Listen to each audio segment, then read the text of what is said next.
Commission meeting. This is our regular meeting here, Monday, July 15th at 3 p.m. We'll call this meeting to order.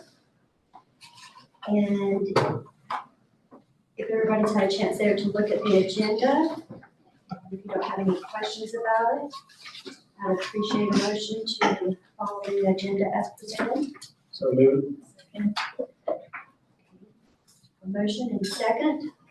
All in favor? Aye. And there were none opposed there. Thank you very much. And we have the minutes here in front of us, and they were sent out in advance. If you've had a chance to look over those, please let us know if you have any questions. And when you've had a chance, if someone would like to make a motion. So moved. Second. Moved and second. All in favor of the minutes as presented? Aye. Any opposed? The ayes have it. Thank you very much. And now we're to public comment.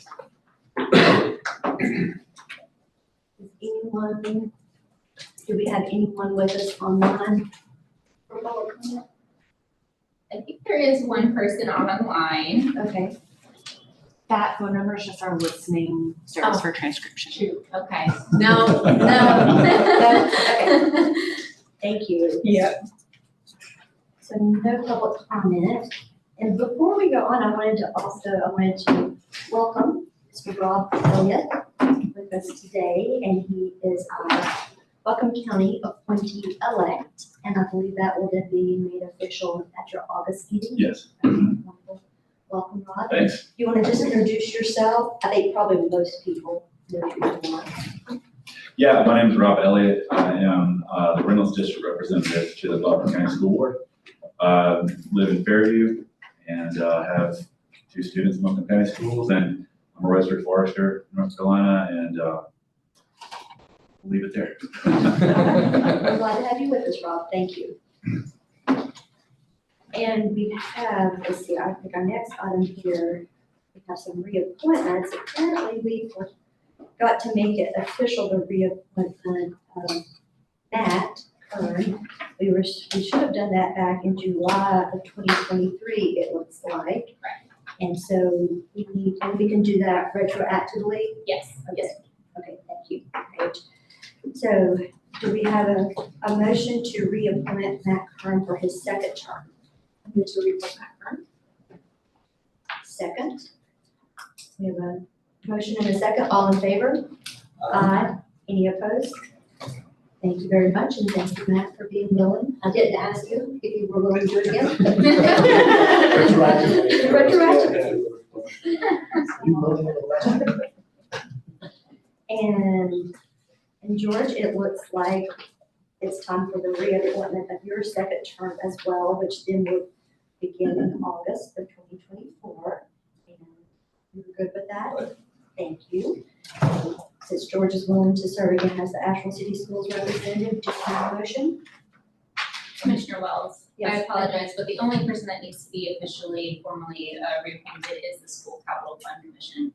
Okay, So, great. Okay, apologies about that, but That's that's fine. all we need to reappoint today. okay, thank you. Mhm. Excellent. Okay, so then moving on to our annual officer appointments.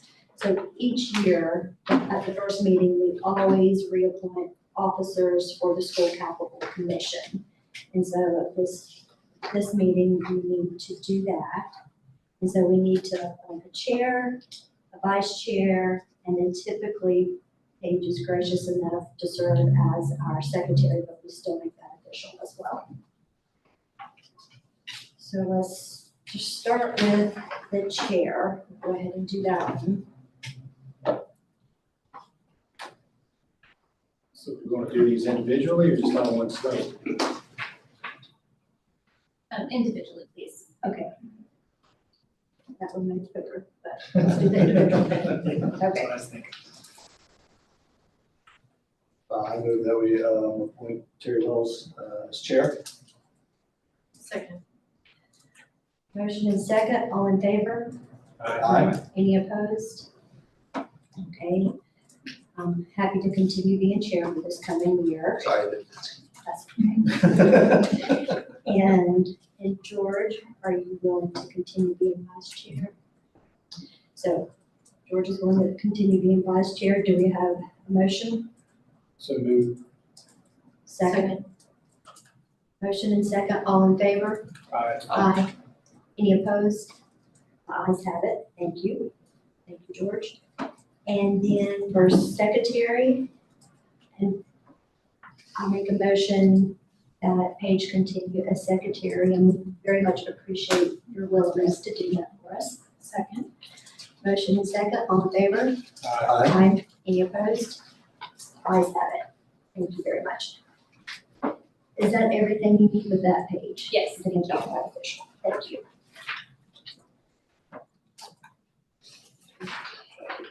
I think next year we have our proposed schedule for our future meetings for this year. If everybody can take a look at that, please, and we did so note, thank you staff for working. We'd had a request to adjust our meetings so that they were not at the same time or right before the Asheville City School Board meetings. And so staff has worked on that. I looked over them, they look fine to me, but I don't know everybody else, Linda, you had a chance? I have, if they look good to me too. Everybody, It's good to okay. And you all, you've had a chance to look at those too? Yes. Okay, wonderful. Okay, since everybody's had a chance and looks like that's gonna work, we have, do you need an official motion to accept those, Paige? Yes. Okay, we have a motion, please. So. Second. Thank you. All in favor? Aye. Any opposed? Thank you very much.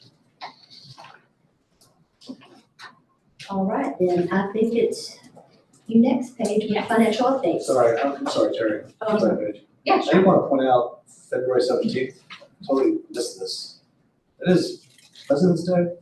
Is Pumpkin going to use that as a holiday? I'm pretty sure President's Day we're Okay, I here. just want to make sure. Yeah. I know we don't, Is that a conflict for? it's not for Asheville City Schools, but I didn't. I think we're fine. Yeah, just wanted to- okay, so check on that, yeah. Thanks. Okay, Paige, with the financial updates when you're ready. Okay, great. So not much has changed from April when we last spoke. Revenues have grown a little bit when we're looking at year-over-year trends. Last April, they were around 1.2% year-over-year growth. Today, we're looking at around 1.7, so a little bit of growth, which is good for us, but overall pretty consistent. I guess, Mr. Elliott, for your information, majority of the revenues for the school capital fund comes from Article 39, which is sales tax, and that is received on a 3-month lag. So we are still kind of working in FY '24, waiting to receive the final revenues for the past couple of months. So we'll see that play into our forecast and how we look at our financials with that lag built in there. Looking at a 2% growth rate for the remainder of FY '24 and for FY '25. Occupancy tax and hotel occupancies is remaining consistent month over month, but still below what we saw last year around this time, so. I know that was a quick one, but any questions or concerns on revenues? We can assume that we'll get lottery money still, that's perpetual. Yeah, yep, yes. But that doesn't have any impact on this Right, right, But I was thinking for other or other purposes. Yeah. I do have a forecast to share with you all, but we have a budget amendment from Buncombe County Schools, so I'd like to hear from them and then share what that impact would be for our financials afterwards. So we'll hand it on over to you and I'll just change the slides for y'all, just give me a head nod. All right. So, Urban Middle School, the project was funded to improve egress and ADA existing conditions at the school. Don't know, Urban Middle School is one of our used to be a high school built right after World War II, where unfortunately at the time there were no ADA laws and not a whole lot of attention was paid to that. We have some pretty serious issues at the school that prevent emergency egress and even day-to-day operations of moving around the building if you are in a wheelchair or have some form of disability to be able to motivate through the building. There's many levels of the building, many different buildings. When we initially budgeted this process or this project, the full design was not done. Following the full design and realizing some of the complexities of this project, determined we are about $750,000 over budget, or under budgeted, I guess you could say. So we simply request an additional $750,000 to keep this project moving from this commission. One interesting thing that, you know, a lot of the projects we do, we have an opportunity to value engineer and decide, okay, we're not going to do this or that or whatever. It's really hard to cut out, you know, this is not a very glamorous project. It's building concrete ramps. It's tearing out sections of the building and creating accessible paths throughout the facility. So there's not a lot of room for value engineer, which we have gone through this process and still need this additional funding. So I'll be open to answer any questions anyone has or try to open them. What you see on these slides are just the schematic drawings of kind of the project that's going to be happening in the phases of which it's happening. You know, we're doing this work while school's going on, and if we're granting these additional funds, we'll start this work in early fall of this year. And just, can you speak to more specifics? Because usually you're very good, like with your budgets, of everything coming in. So 750, that's unusual for you to have something like that. Can you just speak more about what's occurred this time? I think the biggest reason when we initially requested the budget, the full design had not been done.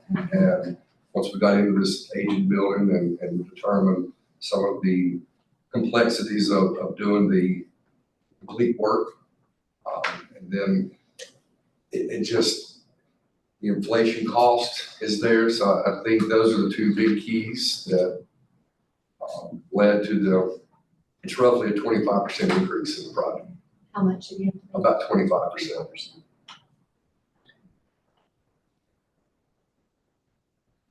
I'm definitely familiar with the needs. My father graduated from that school in '64. So Wow. it's, and then. He was there when the building was new then. Yes, it was. Yeah. So I understand the challenges with that. One thing, just looking back at our finance policy around this regarding projects, we're always supposed to, when something like this happens with the school system, we always want to know whether or not you consider other funding sources other than this fund to be able to complete the project. So can you speak to that as well? Go ahead. Yes, we've looked at all categories, so we have no room for 4042 to take up this amount. Our lottery does not have room to take up this amount. And given the projections of those 4042 being reduced based on the sales tax that's coming in, I don't have room to put it in there at the moment at all. So this was like our last resort of trying to keep the project going. But we definitely have looked at all other funding sources, trying to go that route first. Do you remind me, 4042 is what? That's the sales tax that comes monthly for the other piece of the capital project. So I guess my question would be, if, and we haven't done the pages forecast yet, but if in the event that the commission couldn't fund this extra 750,000, does that mean the project can't move forward at all, or just would you have to scale back some of what you're doing currently? We would request, if you cannot fund it, the other alternative, which that's where we looked at all projects, would be to scale back one other project that we have approved and postpone the timing of it, and then come back to you all for that particular other project at a later date. is what we talked with Matt and Paige about. It's been funded out of this. It's been funded as well. So where would the money actually come from, since we've already approved the budget for the next cycle? Where would you plan to get it from, since we spent every bit we had? You're talking about which project we would scale back on? Well, I guess that would answer my question. You would definitely have to scale back on something we've already approved in order to get this funded. So it would be the Valley Springs Middle School athletic, structures that we would scale back on to get the $750. I see. And then come back the next funding cycle and put that back in. And then I think Paige's staff's been looking at if there's any potential options and then present us with the finances for us to Yeah. consider. Yes, let me share with you guys the forecast. So what I've done in this scenario is add that $750,000 to what the 2025 approved amount. And what we're gonna do is just pull that from FY '26. That way we can fund their project as they need, and we'll adjust going forward. That way they can continue on with the project, and we'll just take that capacity from our future funding cycle. That's what I think is the best way versus pulling from another project, and then coming back and replenishing that project's budget. It's just going ahead and funding what they need right now. And we do have the capacity here. I've updated that project approval amount to take on that 750. Again, we're just gonna be pulling from the future. Okay, Paige, go over those numbers again, please. I was trying to see them on the screen and realize I can't do that. They are So very then- small up Yes, there, yes. I've got them in Please front of look at me your now. papers. Of course. So what we're looking at here in the total revenues, we'll have, our Article 39 bond proceeds on our even fiscal years. Expenditures are what is projected for the schools to spend on their projects, and debt service. And then we'll have the estimated fund balance, how much is left over for us to work with. We can see that we're in the green. 27 is where it drops a little bit low, but we have a good cushion to work with. Another thing that we take into account when we're figuring out, how much we can approve is how much are we gonna debt finance, and that's our leverage. Again, we had that conversation about trying to keep having a good balance between cash funding our projects and debt financing, and that's something that we take into account as we're looking through the finances, but it is our leverage in case we need to fund additional projects in this case. So, yes, can I answer any other questions on the? And so I just want to make sure that I was understanding. So what you're suggesting, or what staff's suggesting is the 750 to go ahead and apply that toward what we would be funding in 2026 as one of the Buncombe County Schools project. I understand you. Essentially, we'd be taking that out of 26. Okay. And, yep, the remainder is what we have to approve for the next cycle. So essentially, we're pre-approving a cost Right. for 2026. Right. Yes. Sorry, I just needed to No. really bring that way down here. Yes, thank you. And then the reason that you think that is the best way to go over the other option, which would be to delay one of the projects we did fund, can you go over why you're thinking that would be better from a financial perspective, please? I think that it'd be better, they're gonna be working on both of their projects right now, and they'll be able to have the funding that they need for both of those projects as we go throughout the year. I don't think it makes sense to wait and pull some from a project and have them, kind of be up in the air with being able to fund that project if there was work that is going to be occurring in this year. And I can also see the argument that if we were to delay a project, well, not only cost, but also you're gonna come back and ask us for the money anyway in a year. So it's like, you're gonna be asking for the money anyway, Right. might as well ask for it now. But, yeah, definitely. And potentially the cost will go on up. That's what's happening with every time we delay a project or split it up. Running as that, we keep ending up with higher costs is involved in the project. We've definitely seen that before with projects here. So when, just because my memory's not good, when was the original budget approved for this budget? Was it last year's? October, 23. October 23 is part of fiscal year 24 cycle. So none of the work's actually started yet. Correct. Our intent is to start in October if this process goes as planned. And would, sorry. And would this be pay-go or debt finance?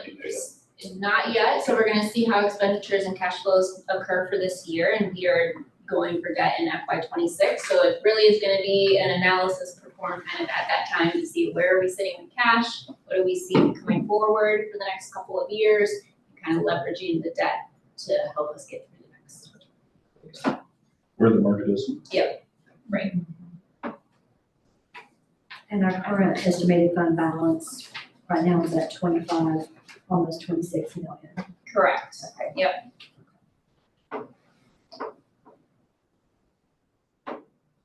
I'm leaning towards taking that Valley Springs project, funding it now instead of waiting.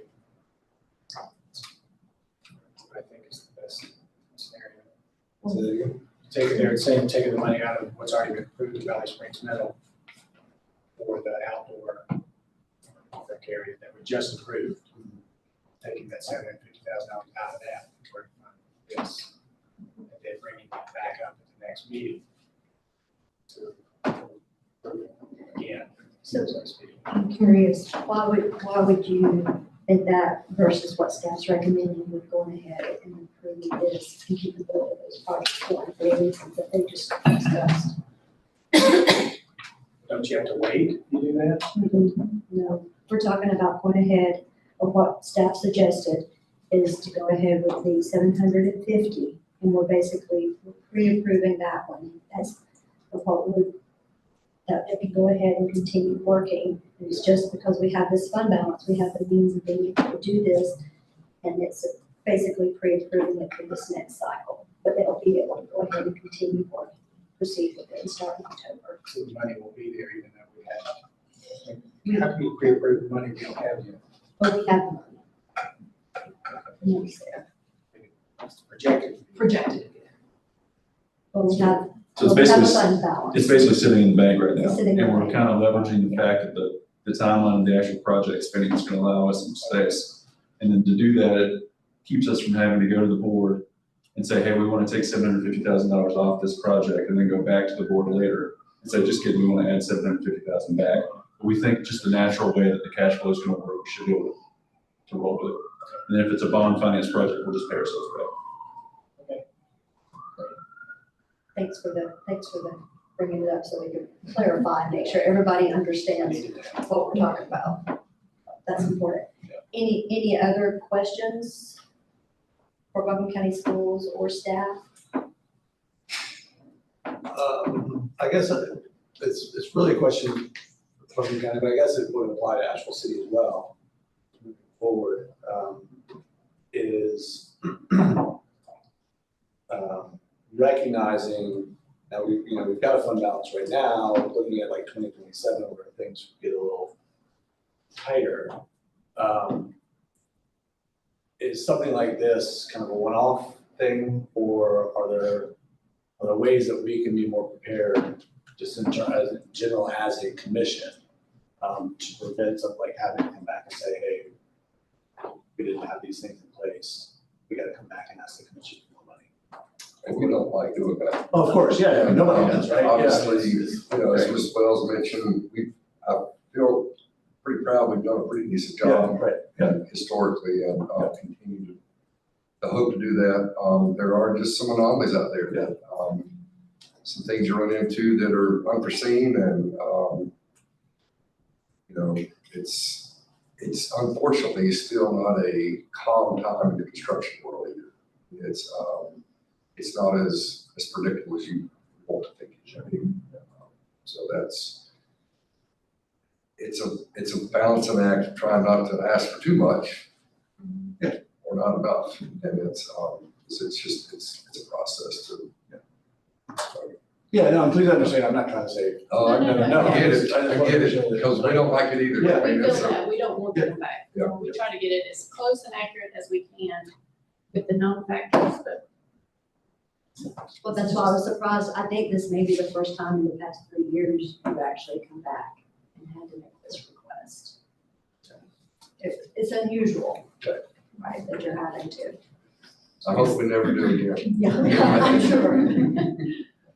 I guess the only way to do it, to answer your question, I think, is to have a day fund, something we don't spend, it just sits in there in case something like this was to come up. As it is now, we're spending every dime that's available.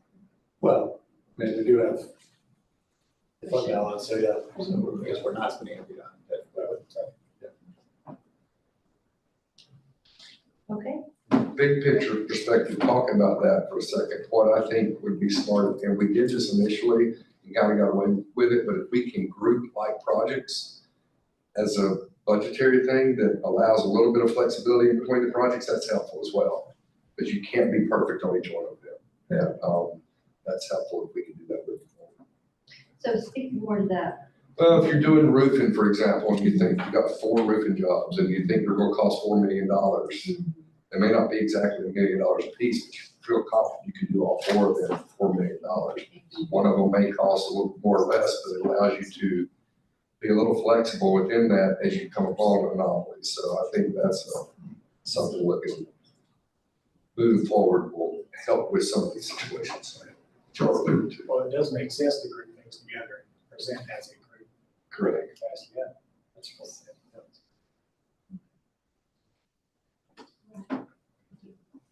I would just have a question for, how would the commission guarantee that if the fund balance goes lower at actual city schools or in Moncton has the same request in the future? And we make sure that there's equitable decision making.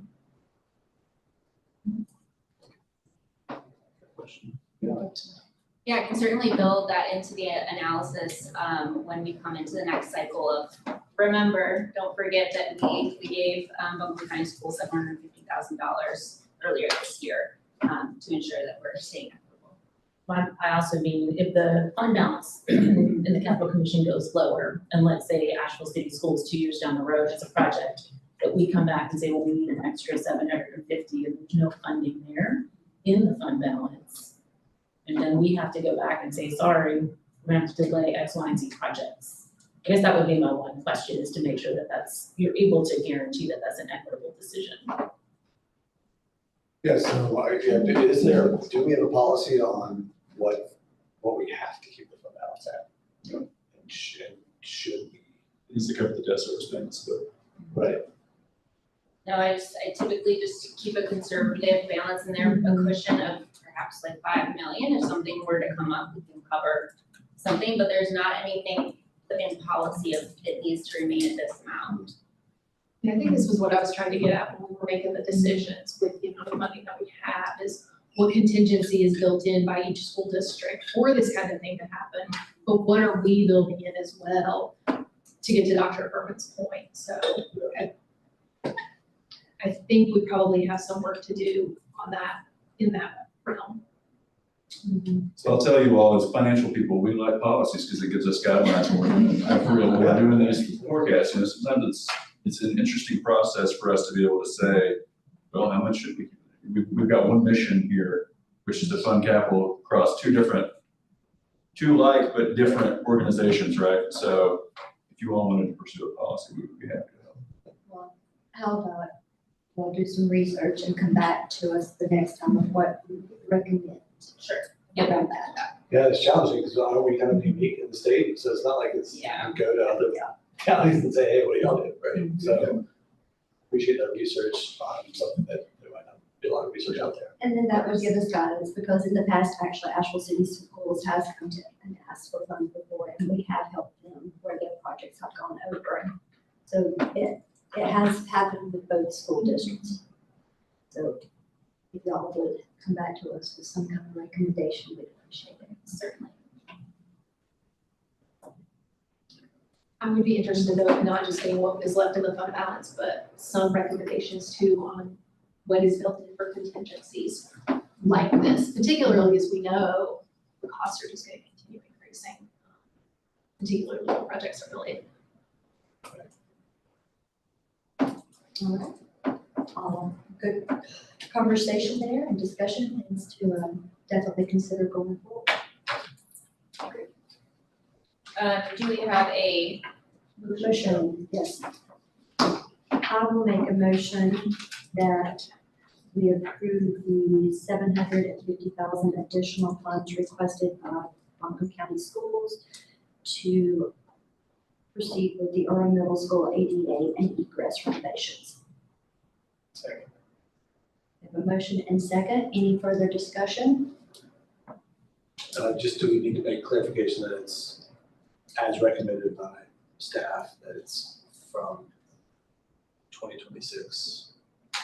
What wording do you Yeah, need what around wording that? do you need so it's clear that that's how the funding is? That is a good point. I'm not sure, is there specific wording that we need if we're basically approving, funds requested as part of our FY 25 cycle or FY 26 cycle? Is that how you recommended it? But I guess it didn't provide a recommendation, we're just presenting options. I think we'll just manage it in a way to where we know we're just gonna cut 750 out of the next. I don't think you need a form. Okay, all right. Okay. Thank you. So the motion is good as stated? Okay, so we have a motion, a second. Any further discussion? Okay. All in favor? Aye. Any opposed? The ayes have it, and we will proceed with that, and thank you very much for the good discussion and provided information.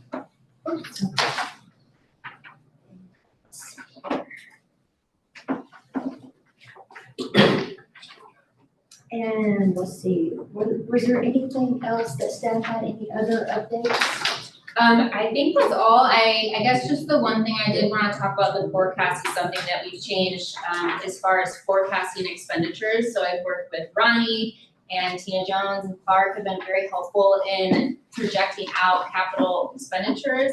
They're more in the day-to-day and know when there's gonna be cash flows. So I've updated the way that we project out our expenditures. Before, I was using historical data to kind of inform, but I think that this will be a better way since they're in the know of how projects are progressing.